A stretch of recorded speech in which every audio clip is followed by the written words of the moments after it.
I guess, has everyone on the call seen or read the charter already, or do you want the pitch of like the presentation of what the charter is? I have skimmed it, and it was kind of a little bit of discussion a couple days ago. Mhm. Why don't we start high level and then dive in? Yeah. If we can fast forward if necessary. The idea started right after Jay and I gave a talk at Last Keep Gone about the audit and how it went. We positioned the presentation very much as a call to action. We were asking the community to help get involved and facilitate addressing not just like the one-off bugs that we found, but the more systemic issues that were spotlighted by the audit. And instead of getting like a couple people, we got dozens of people who wanted to contribute to the security of Kubernetes. And the working group just did not have the framework or the manpower to channel that in a good way.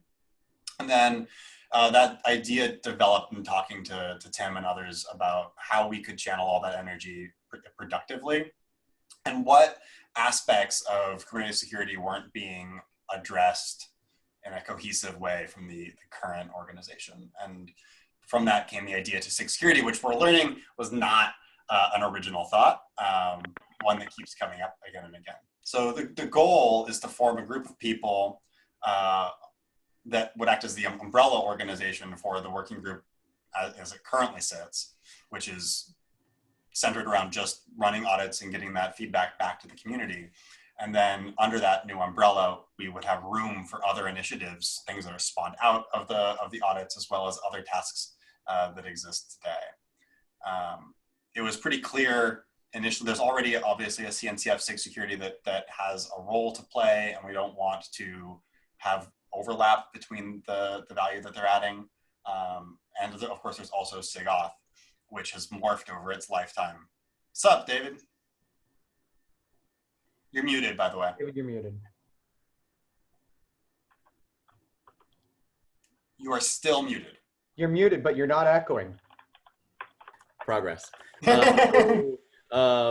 Question about the people who came up. We've often had cases where lots of people expressed an interest in like, hey, I hope this gets done, or hey, it'd be really cool, I would use this if it existed. But those people often aren't there 1 month, 2 months, 3 months later. The people that expressed an interest, I'm curious, are they still engaged? Are they still trying to push forward on this of their own volition, or? No. They came to join a channel, because all we really had to send them to, and they've been sitting in the working group security audit channel, but we haven't had anything to ask them to do, nor have we had the bandwidth to provide any leadership. I would caveat that with a few of them have been helping out, or a few people who aren't involved in, say, sig-auth or the working group have been helping out with developing the charter. I'm thinking of Ian Coldwater. I'm not sure who else has participated in that. And then the other thing I would add is we're sort of talking about seeding SIG security with existing projects. So the three, Aaron, you already talked about the audit working group, but there's also the security process working group, which isn't actually a thing, but basically owning parts of the public parts of the product security committee. And Micah has expressed interest in kind of leading that effort. And then the third project that we would come under the umbrella is the security docs, which is currently a sub-project of SIG docs, and would move under SIG Security. And so there's already people who are involved in that project that would. Yeah, and I'll add a little bit. I'll add a little bit there. So one of the things that's exciting for the folks that were working on security documentation out of SIG docs is honestly that they can get if they are looking at a security audience and looking for writers, it's a whole lot easier to find and lead writers from a security, from a group of security SMEs, finding a set that can write versus finding people who can write who grok security. So that got them excited, honestly, about being able to get more people. And similarly, CIS has had a group working on the CIS benchmark, the thing that gets held up like time and time again by companies as what their standard's going to be for how to harden a Kubernetes cluster. And I think we all might have different opinions, more complex opinions about the benchmark.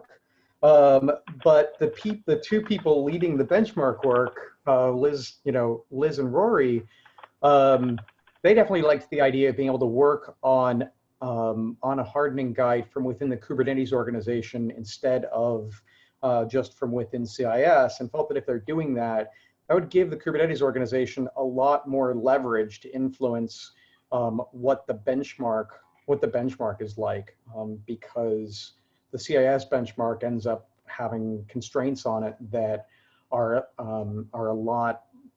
focused very much on what the other benchmarks are, and because the Kubernetes organization doesn't have its own hardening guide, they don't have a whole lot of leverage to push back and say, listen, the open source project is actually a lot more mature than a lot of things that get benchmarks for it. So, and similarly for them, that was huge also, because again, they could marshal people a lot more easily. They could find people to help collaborate on the benchmark and marshal those people a lot more easily from within the Kubernetes org than from within the CIS org and CIS's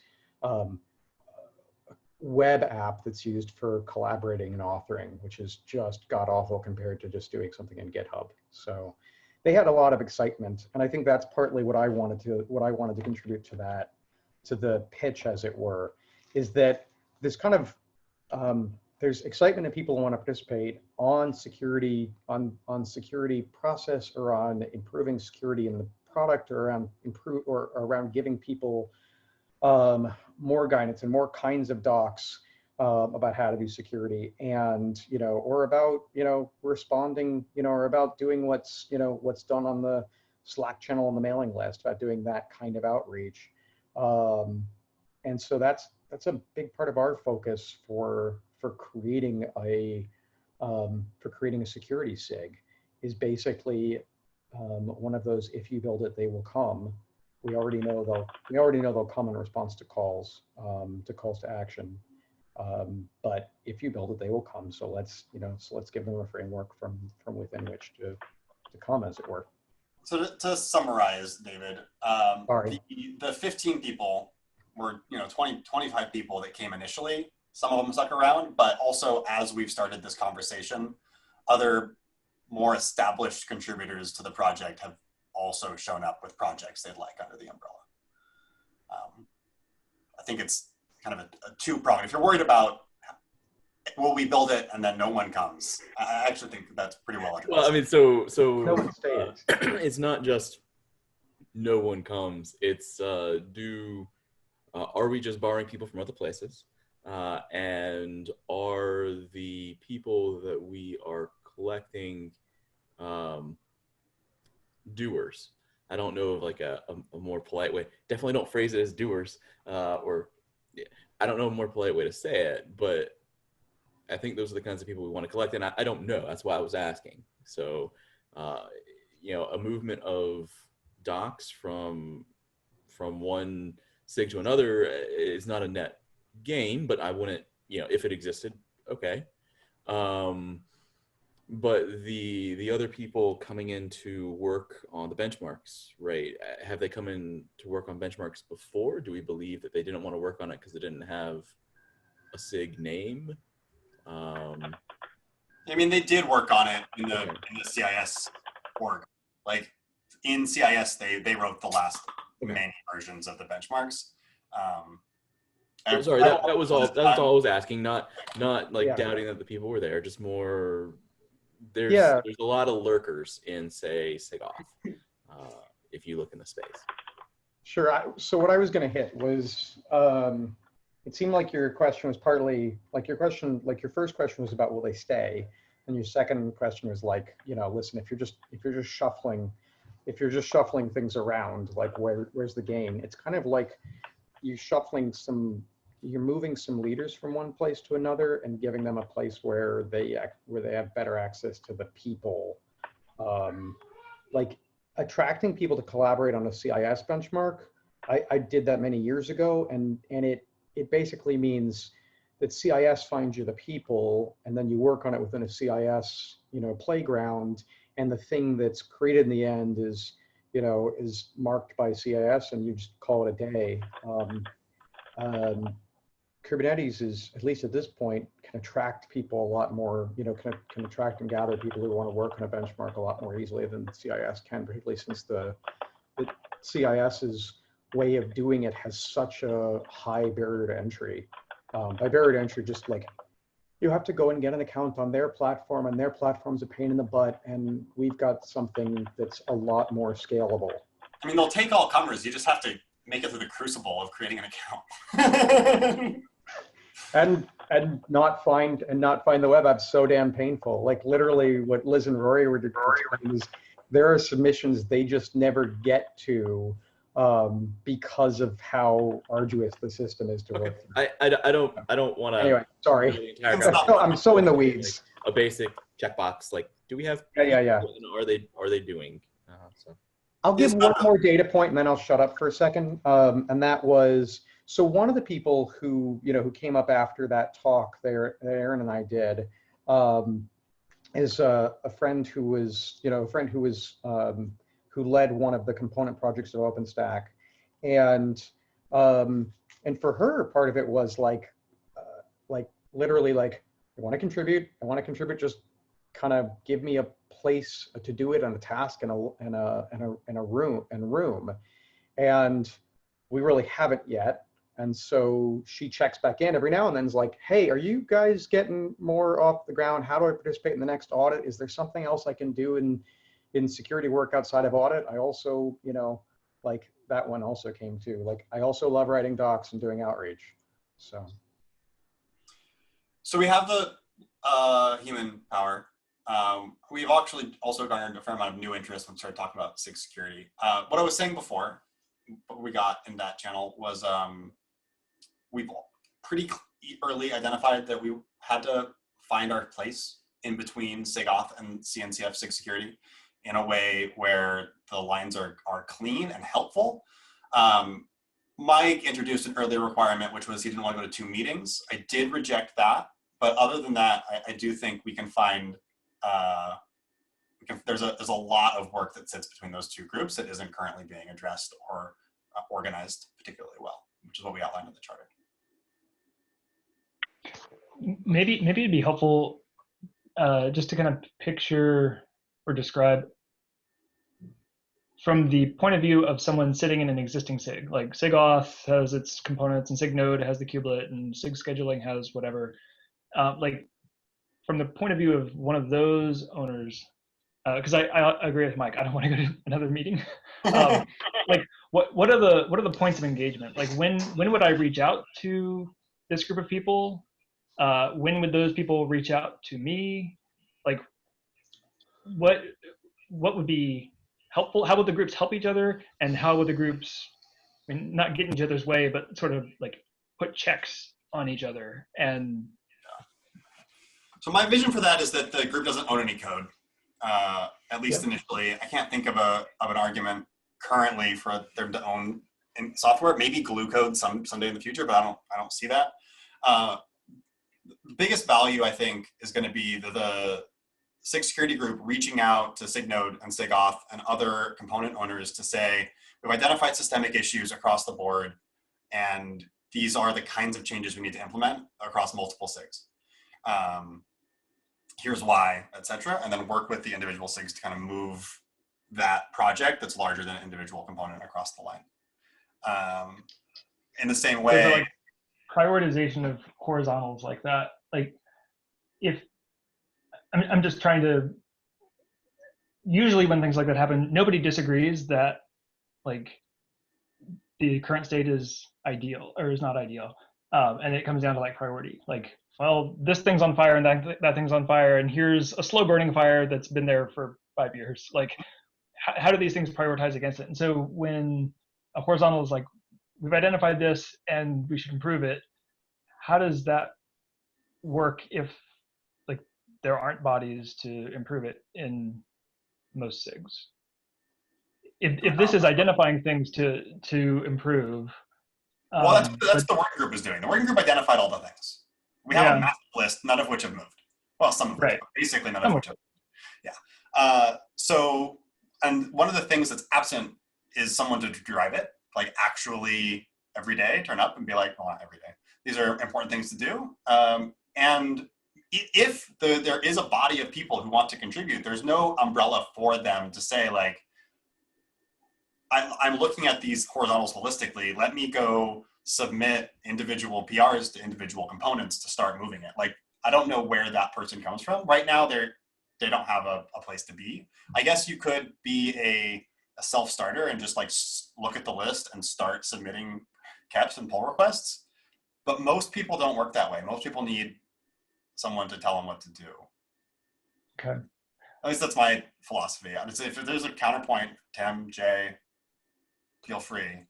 I have some follow-ups to Jordan's other questions, not about the horizontals. No, I can't disagree with you, Aaron. I think that's where it is. I think it's literally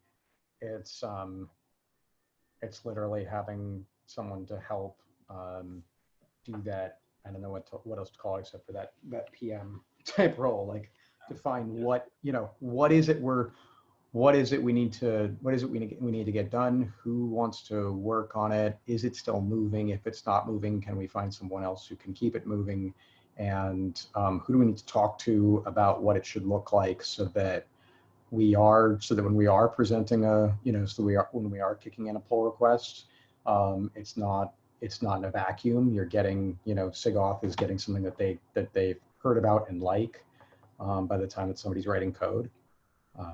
So I don't see a problem with members of the SIG Security contributing pull requests to code owned by other teams. I mean, anyone can contribute to any SIG. Like, I guess I'm trying to just understand, like, what does the SIG structure add to this? Because is it organization? Is it authority? Is it? Why do you make it a first order object? Why make it again? Well, but so like, I guess what I'm looking at is you had the audit results. You presented on the audit results. People said they were interested in the audit results. The audit gave fairly crisp feedback about X, Y, and Z. It seems like the work to do had been identified. There were people available, and that's it. Yes, but I guess what I'm struggling with is if those people were interested in the problem and they had the list, where do we think they got stuck? The working group still exists, right? Yeah, we exist. We're working on. We have the RFP for the next audit, like 99% done. Submitted. I honestly think that this is where I think there's some value in just having a SIG called SIG Security with a regular meeting schedule that people can show up to, say, I'm interested in security. I'm kind of new to Kubernetes. Like, I want to contribute, help me get started. And it might be hard. It's going to be harder for that person to pick a random issue on GitHub and go into that. It's going to be harder for them to start showing up to SIG-node and trying to navigate SIG-node and also figuring out where the security holes are. And yeah, I think that even if they're not contributing directly through SIG Security, but sort of like show up to SIG Security, figure out the path forward, and then get sort of directed to, okay, now you're going to work on this, but in order to make progress, you need to go and show up at SIG-node and work with the SIG-node maintainers to kind of get this through. I think we're undervaluing in this conversation how few people who are doers are also directors of themselves. There are a lot of people who will do stuff if someone will tell them what steps they need to do in order to achieve the desired result. And that is, I think, a core value add that a meeting you show up to every week, where we, present the list of stuff that we're horizontals, if you want to call them that, or systemic security issues that we want to address, and be like, who can pick this up and run with it? Well, and there's going to be people who have been in the project for a while there in that meeting to be like, oh, you got to talk to Jordan for that, Mike for that, because they have depth and they can help you drive that type of thing. Yeah, the thing that I hesitate, like anytime someone wants to make a change or do something, like the more it's contained within a single SIG, the easier their life is going to be, right? Like as soon as you're like, I want to do a thing, but like this SIG and that SIG need to agree. It's like, all right, well now I need to present in 2 meetings and like get the leaders together. And reading this, it seems like basically everything this does is going to touch, like be cross SIG, which I cringe at. Just like cross, like the more nodes there are in a mesh, the harder everything is. But at the same time, like this is very cross-cutting. So I'm trying to picture like what it would actually look like in practice. I think, and the question is it easier to work between 2 SIGs? And these numbers are wrong. Is it easier to work between 2 SIGs that share a problem, or 3 SIGs, one of which is coordinating between, sometimes it's 2, sometimes it's 5, sometimes it's 7? I don't know. I'm not clear on what coordination there would be. Why that coordination would be different because it was named a SIG, as opposed to like, would I have taken a call from working group audit, sitting on API machinery and auth? Oh, sure. Would I have done it? I don't think I've said no. Now, I'll be honest, it's been a long year, so I don't remember for sure, but I don't think it came up before. Have we tried with it? Well, the audit has a clear mission, which is to run an audit. Okay. But not to address the results of that audit, I see. We ran the audit, we found the results, we presented to the team, and our job was in theory done. There's no operating mechanism for what to do with the findings other than the bugs. Like we found bugs and we like pushed the bugs at people, but if it's an ongoing project, like we copy paste code all over the place. Like who's gonna, I'm sorry, I really have to run. Jay, if you want to book a follow-up with me, I'm sorry that this time slot got cannibalized by my other job. Hit me up. I'm definitely available to keep working on this. I can, yeah, sure. I'd be happy to, like I said earlier, I'll stand in for Aaron. Hopefully Tim will rescue me when I go on for too long or what have you. But from just like I remember from the audit, sweeping the docs, like the different areas, like handling vulnerability reports, and like, yes, that is a thing that needs to be done and we could do a better job at. Doing better at documenting, like how do you harden clusters and how do you do stuff across components? Like what does it look like holistically? Yes, that is a thing that needs to be done.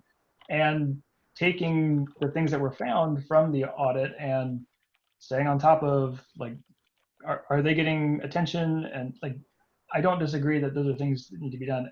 It's hard for me to see why those are like SIG level, especially if there's no code ownership and basically all of the work is in sort of organizing and collaborating with other SIGs. Like that sounds like a working group to me. I also look at sort of the overhead that comes with a SIG. Like you need structural overhead and you need SIG meetings instead of just here's a project and work that needs to be done, let's do the work. It's like you need, I don't know. So just I don't disagree with the areas that need attention. I'm just trying to figure out the most efficient way to organize that. Just to clarify, are you objecting to the follow-ups from the audit being, or this like kind of security horizontals as being part of the charter, or are you objecting to kind of the whole, all of these things being tied together into a SIG at all? I have a hard time understanding what it means for, I think I made that comment, for like advocacy to be in scope. Like normally, right, a SIG is like SIG node, like we own the kubelet. If you want to change the kubelet, you gotta talk to sig node and like sig-auth, like we own the authenticators and authorizers. Like for this, it's like advocate for and identify more secure default settings. That sounds great. I'm not sure you need a SIG to do that. Like I could do that. I could go look and say like these are insecure, and I'm gonna go file issues, and then I'm gonna poke those issues, you know, once a month, and I have. Yeah. How do you see SIG architecture's role as relating to other SIGs for those kinds of like cross-cutting decisions? So SIG architecture actually does own like some of the compatibility API level testing types of things. It owns the conformance tests. It owns more policies, I think, than code, but it does have like distinct artifacts that it owns. And so at least there, you're just like, well, this markdown document and this CI test enforce these invariants on our API. And SIG architecture owns those. And if you want to change that policy or you want to break those invariants, like you got to go get agreement from SIG architecture. And SIG architecture is sort of explicitly not an umbrella SIG, but sort of a meeting point SIG. Like if this SIG had some ideas and kind of came up with some best practices, and this one had some, like that's a point where we share those and try to get consistency across things. So I'm not sure I would treat SIG architecture as normative for other SIG. As a counterpoint, I would look at like SIG usability. As a SIG, I struggle to understand the purpose of, or like what do they own? When do I need to go talk to them? When do they come and talk to me? And this feels more like SIG usability than SIG architecture. PM. I mean, so we know that we haven't written this, and Aaron may have misstated a little bit. We do envision that we're going to own code. We don't envision that we're going to own cluster code. We don't envision that we're going to, as an example, we're not going to write our own, you know, we don't envision that we're going to be owning an emission controller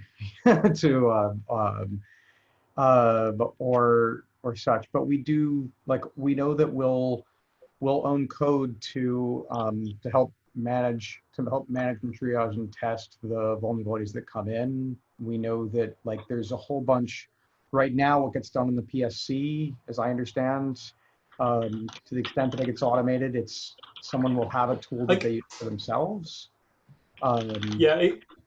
Examples of code that I could see us as we get mature, as we get more mature, we end up with a testing suite. I'm sorry to interrupt you. I was just going to throw one more in. You know, as we get more mature and we end up getting we end up saying, okay, we've done enough audits to know that we should be fuzzing. So we've got a fuzzing framework set up. Here's its configuration. Here are the tests. You know, here are the inputs that go into that fuzzing framework. That certainly falls right in here very, very well. Thanks, Tim.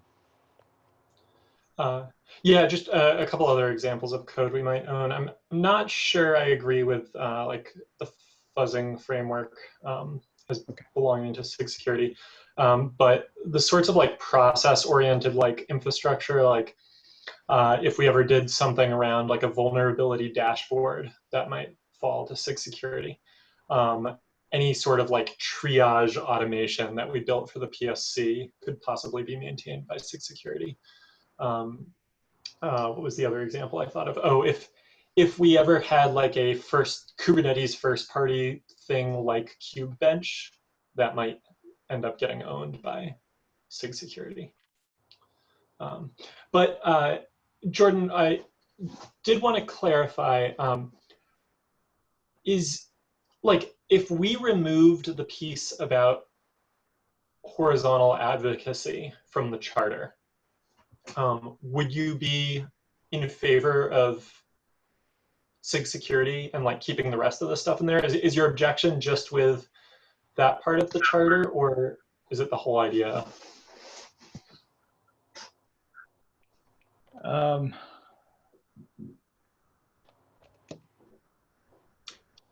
Maybe before you answer, just to kind of go back to your earlier question,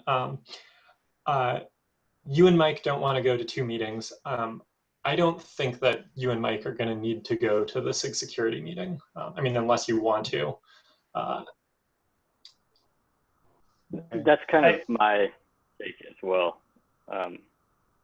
Like I look at the security process stuff, that seems like a chunk of work that, you know, can get going and operate, and yeah, does what it needs to do. Like the horizontal documentation, like that seems super useful. The efforts to improve security related default settings is probably the one that I have the hardest time envisioning how that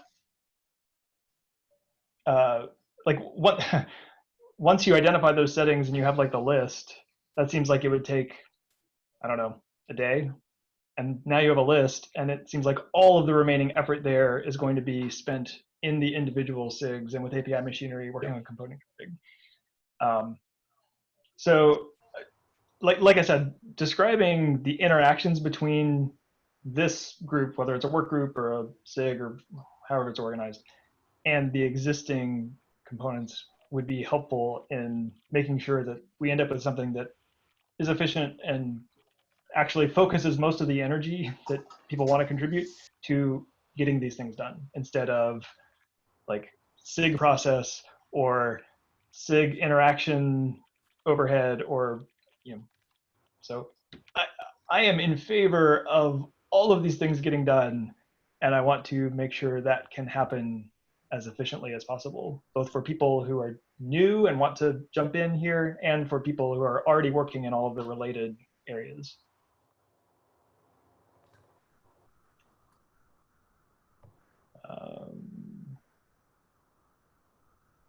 Yeah, so of the things that are listed in scope, security process, having a dedicated group to work on that seems good. Horizontal security documentation, having a dedicated group to work on that seems good. The next one I'm fuzzy on what it would actually look like to have a dedicated group working on that, given most of the work would be in individual SIGs. The next one, systemic structural security concerns, escalating to the responsible SIGs. Is that sort of the continuation, like the ongoing audit bits, like kind of keeping an eye on, like, hey, TLS 1.3 came out, let's take a look at where we're at as a project?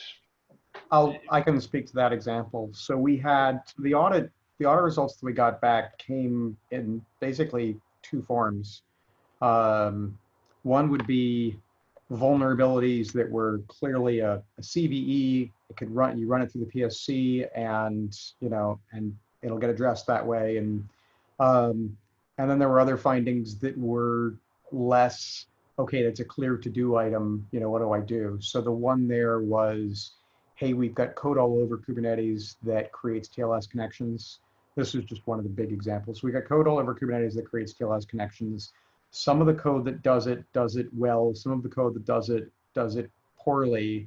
You all should, this is what our third party said, you all should probably get a group to write a common library that takes, that does it the best, and that does it right, ideally from your existing code base, and then go and find all the spots in the code that do it and ask them to use the library. And then you have to go and make sure that you write up developer documentation so that new developers don't write their own TLS initiation code, because you've got a library for that. But the more people you have submitting, the more people you'll have to tell about it in advance, or at least get to the reviewers and make sure the reviewers know to not let any code through that creates its own TLS connection. We've got a library for that. That was the example. Are you talking about the Trail of Bits audit, or a different one? That was out of the Trail of Bits. It was actually 2 firms, oddly, but yeah, it was Trail of Bits and Atreides. Trail of Bits wrote that. I think Trail of Bits wrote that one, and Atreides might have also written it as well. That like you've got a ton of place where you're doing where your initiative and TLS connections, and some of them, you know, with all different defaults. Like just people are writing code, they don't realize the code's already there. There's not a common library, you know, that needs someone to say, okay, you know, that needs someone, I'm trying to put it in words that Aaron would have used. That needs someone to say, okay, there's a thing that needs doing. We got to figure out what needs doing, what's the scope of that, and then who do we talk to? Like, is that going to hit for SIGs in terms of code ownership? Some of the challenges around advocacy and the idea of escalating a SIG has to do with people wanting a thing and then going SIG shopping to be able to have it. Oh no, that would no mom dad, right? Well, but it's, mom says no, then go to dad. It's not an objective. It would be an anti-goal, but it is something that comes up frequently in cases where code ownership isn't clear, right? And so in areas today where code ownership isn't clear between, say, API machinery and auth, or CLI and API machinery, you can end up in cases where the two SIGs are like, well, no, don't do that. The other guy's like, well, but I really want to do this. And how do you resolve code ownership? That just seemed like, not to make it sound overly simplistic, since I have the least experience here with that. But don't you just resolve code ownership? In many cases, it's an idea of SIG A owns a library and SIG B uses a library. And so who's right about what that library should do? Or there's a different stance on how an objective works out, right? Like, it's very important to you, but it's not important to me. Or the other way around, very important to me and not important to you. And some of the phrasing here doesn't make it obvious what SIG Security's role in the situation would be. What do you want it to be, I guess, is what I'd ask. Like, I think part of the reason that we went with advocacy was so that it was clear that we wouldn't be king making or being mom or dad in that situation.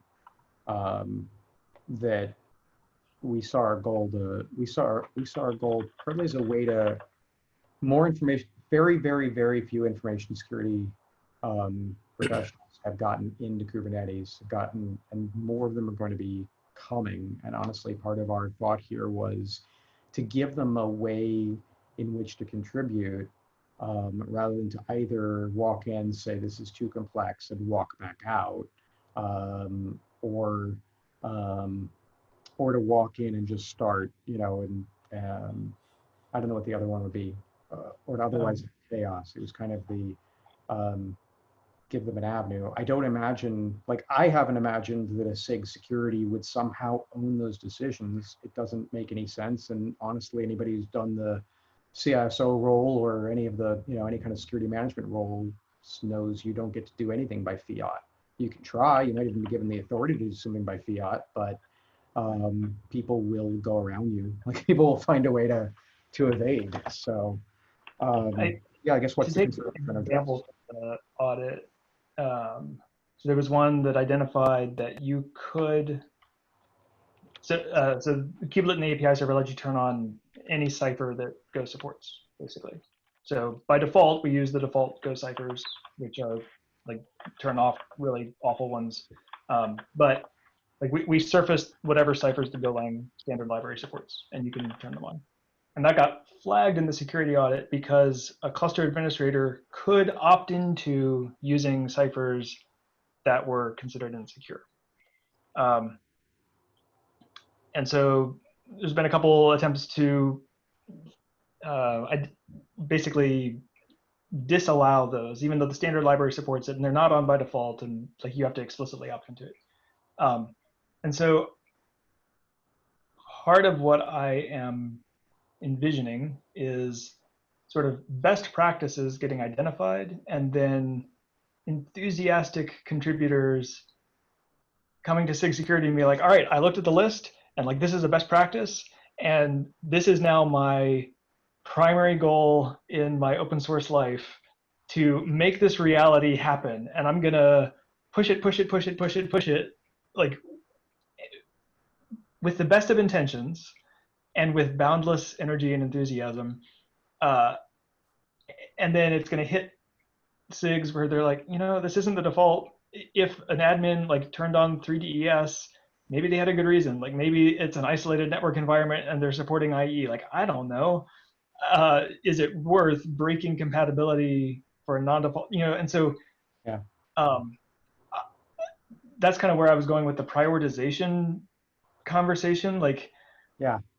in a lot of ways, I mean, Jordan, I think in a lot of ways, a SIG would serve to slow that person down. Like somebody comes in and says, we have to change that. We have to make it so that that non-default value isn't even an option. We can't allow someone to, you know, we're selling a gun, but we can't allow anyone to point it at their foot. You know, and I think that, and, you know, I could be speaking out of turn, I could be totally wrong, but my thought is that we'd be, you know, that we'd say, listen, we have enough experience at knowing that even when you take functionality away from people, that that will often cause them to just stay behind on an unsupported version just to maintain the functionality they were using. So, you know, I'd recommend, you know, you're really excited. I'd recommend that you push for us to put in a message that says, you know, put something in documentation that says you really might not want to do this because of X. Put something potentially, if you really feel strongly about it, in the in code that says you're doing X. You can do X. You may not want to do X because of blah blah blah. But that way, you're not taking anything away from anybody. You are moving in a direction you want to move. I mean, I should probably let the folks here who manage GKE talk about this, but in my mind, it's, and maybe I'm getting too in the weeds on the specific example. Yeah, but like I said, I'm just trying to picture the actual interactions. Yeah. Like if SIG Security is saying like, here are best practices, and we've decided this is our goal, and now we're gonna kind of spawn 10 issues and like fan out contributions to SIGs, and that's where, like, by the time the SIG individual SIGs who like own the code get involved, it's like the task is clear, the vision has been set. Like, this is what we need to do. And this is kind of where it gets back to like, do I need to go to another meeting? Like if the SIG security meetings are where these discussions are happening and we're saying like, does this make sense or not make sense? Is this a thing that needs to be done or not doesn't need to be done? How high priority is it? Like if that's where those discussions are happening, then it's generally better to be involved earlier on to kind of say, all right, well, that's important. That's not so important. But at the same time, like if the folks who are really enthusiastic about this, but maybe don't have all the context of like, we do this for compatibility, or we do this to give people options, but set good defaults, or whatever it is. If they don't have that context and they're sort of often SIG security saying like, best practices, like clearly we shouldn't allow these things. These are terrible ideas. People shouldn't be doing this. And then the first time people who have more context on the individual areas get involved is once they've sort of been given their marching orders and headed out to contribute, and like a PR shows up breaking compatibility in order to serve best practices. Like, yeah, I'm just trying to envision like how are these interactions going to go, and is this structure the best way to accomplish it? Can I jump in here? So I agree with all of your concerns. I think that SIG Security should not be making these decisions. Like SIG Security might say, okay, this has been identified as a concern. Figure out who owns that code and go and have a conversation with them. And so people shouldn't need to come to SIG Security to make decisions. I mean, maybe if you want to come and advocate for like, you know, if sig-auth says, okay, we added this new thing and it really needs to be documented as a best practice, then maybe you could come to SIG Security and say, we want to add this to the benchmark or whatever. But for like the things you were just talking about, Jordan, I think someone from SIG Security should go to the respective SIG that owns the piece. In this case, I think it would be maybe API machinery or sig-auth. And if they get that answer, like this is for compatibility, then we say, okay, now we have the answer. Now it's up to SIG Security to figure out what is the best way of communicating this back. Do we just close the issue and write that response? Do we want to document it somewhere? That'd be, yeah. I suspect there's other areas where people like Jordan would have strong opinions, maybe even people like me.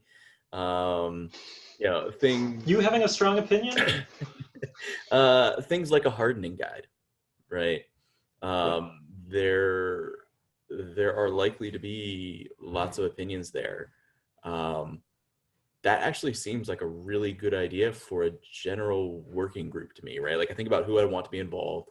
I would want someone from API machinery who understands exposure on the server and what options there are to prevent it. I would want someone from SIG node who understands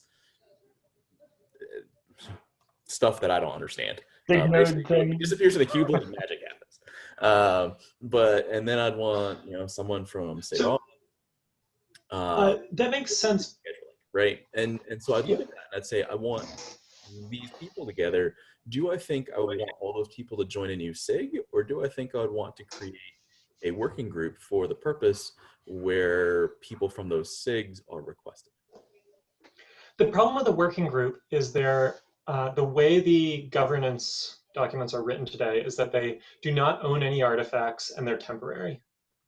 That was part of the original motivation for transferring the audit working group to the SIG, is that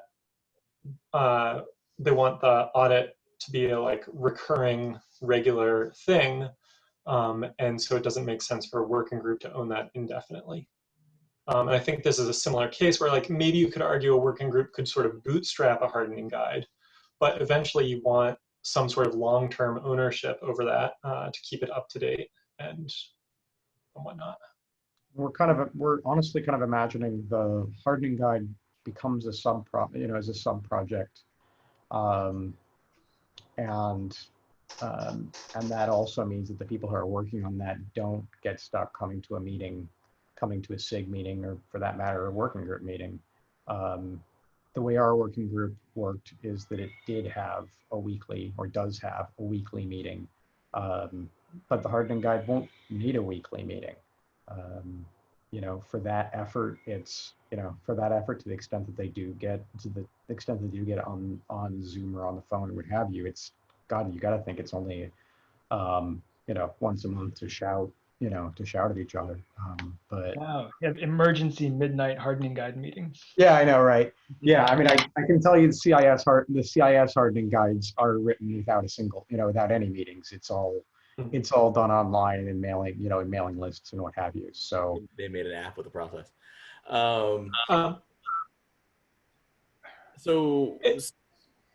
Like, do you think we'd want a different set of people to produce something like a hardening guide, or do you think the approach of like we want either Don or Derek and me or Daniel or them or a delegate or something to go look at this? Like, is it? Well, I think if you don't, just practically for this, and I'm really hoping I'm not shooting myself in the foot, but I think from a practical perspective, if you don't get Liz and Rory involved in that group, if you don't get the existing CIS leads involved in that group, you're going to keep having the situation we have now, where a ton of companies are not looking at anything in the project. It's a question of like, to answer your the SIGs that we have today. Yeah, so we have SIGs today. I think SIG PM got disbanded, but they used to do this. SIG Docs does this occasionally. SIG Release does this, where they will have an ambassador that shows up to another SIG's meeting or send something to the mailing list, like FYI, this is something you need to be aware of. The way I would like to see this working is that SIG Security owns the hardening guide, and they send ambassadors to various SIGs. So like, hey, SIG node, we've written up the node section of the hardening guide. We'd really like you to take a look at it, and we'd love your feedback on it. It should, in my opinion, it should not be SIG node's responsibility to show up to SIG Security with suggestions or like their piece of the hardening guide. It should go the other direction. But also, since we're almost out of time, I just wanted to throw out a proposal for a path forward here. I think there's 3 sub-projects that are pretty clear-cut for this. That's the basically taking on the audit working group responsibilities, the security process PSC responsibilities, and the security documentation. And so my proposal is that we rewrite the scope of the charter under those 3 sub-projects, essentially. And so then the kind of advocacy stuff becomes not so much a general unscoped advocacy, but rather it's owning the follow-up to the audit and ensuring that that something gets done, even if that something is document the best practice and consider this a non-issue. And there's a little bit of like, that's kind of a little bit of more of a PM role, perhaps. Another source for these kinds of things would be a vulnerability that comes into the product security committee where we say, we can't really fix this in private. We're going to, or it's not a big enough issue to deal with as a vulnerability. We're just going to hunt it to the public forum. With that, I guess my question to everyone, I guess, Jordan and David, would that address a lot of your concerns? And Jay, does that seem like something you could live with? I'm so sorry. I have to go because I'm running into my next meeting and I'm going to end the recording. So your answer will be off the record. A cliffhanger? Stop right now. Wow. That's pretty cool, Mike. Disappointed. Bye. I think that's a feature. See you, Mike. All right, thanks, Mike. So that's certainly something, I think that's certainly something we can live with, especially given that whatever we were, wherever we were really writing about advocacy, I think came especially out of incoming vulnerabilities or incoming third-party stuff. And Jordan, it sounds like we could have done a better job. I apologize, Jordan, on the working group. It sounds like we could have done a better job with the with that cipher set, recognizing it was just Go's cipher set. Yeah, it's just an example. That was just an example. Like it's not unique, and it wasn't particularly problematic. It was just, it was just an example. We'll do a better job. We'll do a better job of filtering next time on that. Like I said, those first 3, well, they're not the first 3, but those 3 areas, like the vulnerability response, managing audit stuff, and putting together hardening guides, those seem very focused, and I agree there's a big need for those things. I look at the overhead of a SIG, and I'm not sure it's worth it, but if I'm not the one funding the running the meetings and other people want to, I don't particularly object. I'm not sure SIG Security is the best name, but for those 3 areas, I don't object to having a group focused on those. The bounding on the audit makes a big difference for me, as opposed to identify systemic and structural and do all this. Bounding on audit results would make me more comfortable. I'm still somewhat concerned about who's going to do it. I guess that will develop over time, and we'll see. For the advocacy bits, the main thing that I don't think you need a SIG to do that. Like if people have a channel and they're like, oh, TLS 1.3 is out, we should go look at, if there's a channel where people talk, you can do this today without any SIG authority or people are free to sweep and file issues and show up to individual SIG meetings and drive improvements. So I think That kind sounds of just leaving fine. the efficacy out of here.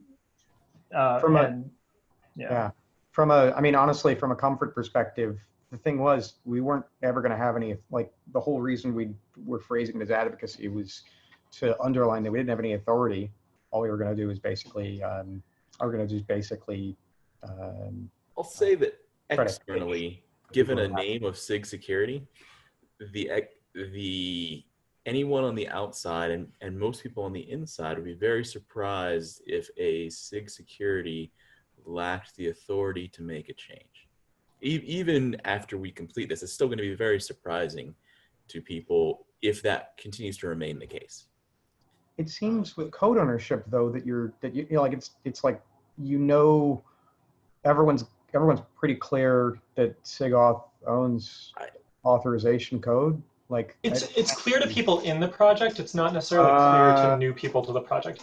And I think that there's value in having having SIG Security be an entry point for those people. And it's going to be the responsibility of the SIG Security chairs or owners to say, like, we're super excited that you're interested in this. You should go to start showing up to SIG node because they're the ones that own this code. And I think there's value in having that, like, kind of routing function there. Yeah, I think you're also going to end up in cases, even with some of the more tightly bounded pieces, like a hardening guide, where decisions that get suggested there end up where someone at the SIG is like, well, I mean, you suggested a thing, but I don't agree that that thing's a good idea. I think there's going to be some challenge there. It doesn't mean that we shouldn't do it, but I think that the idea that SIG Security is not the teller of the other SIGs will be surprising in many cases. And I'm afraid that I actually have to go tend to kids. I think this was all really valuable feedback. And Jay, maybe we can go back to the others and kind of rework the charter based on some of this feedback, and hopefully we can come up with something that we can agree on offline. Okay, sounds good. Great. I think I was somehow made the host, so I'm going to hit stop on the recording. We have Oh, it's still multiple going.